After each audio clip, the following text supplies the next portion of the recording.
quick of our Torah. We're entering Parshat Bo. This is the Parsha where the Geula begins. The real Geula begins. Egypt is going to have everything taken away from it. The first of the last three plagues is locusts.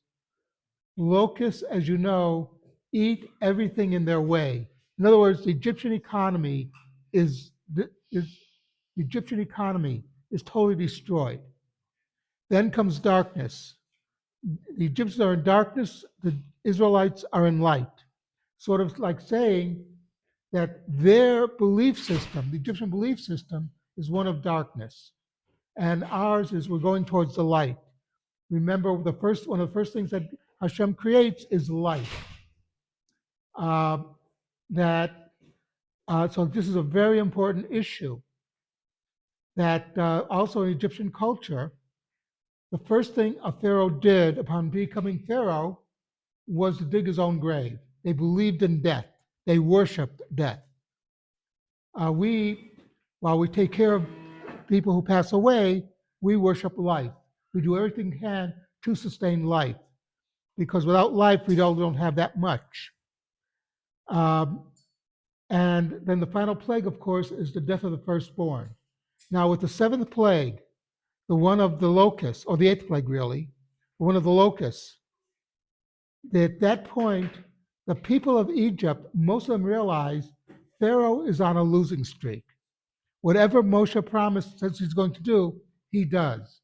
And Pharaoh, his whole narrative is breaking down. People are rebelling against it. So Pharaoh also has on his hands a matter of rebellion within Egypt that he has to put down. So in other words, everything is coming apart. His narrative is gone, and this guy Moshe, who everybody was laughing at before, is now running the show. Sort of like, we have a member of the shul, Glenn Richter, who back in 1964 came up with the idea that we have to do something to save Soviet Jewry. What's being done up until now hasn't been working, quiet diplomacy. So he began to organize demonstrations and whatnot. And eventually, he made his way, he got the Jackson-Vanik Amendment, forcing the Soviets to take care of their own citizens, the Jews, that to let them leave.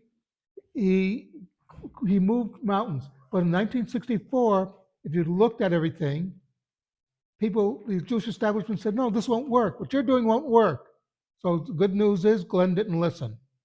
And as we know, the Soviet Union eventually collapsed. So, this tells you that you have to take matters sometimes in your own hands, as the Jews were learning they would have to do later on. I'll get more into that the rest of this week, as how the Jews begin to take matters into their own hands under the guidance of Moshe and Hashem, and that Moshe no longer is looked at as an outsider. His leadership comes from his integrity, that he speaks the truth, that he's honest, and he doesn't care on whose feet he steps. And I think that we know from both Moshe and Jake, they're known in the shul as two guys who really do what's right. They don't worry about what other people say about them. At least they shouldn't. And I have a lot to say about Jake that I can tell you. No, but all joking aside, that they are two guys who really, really do the right thing, and they worry about their fellow Jew. Something that's very important and something to think about. And also,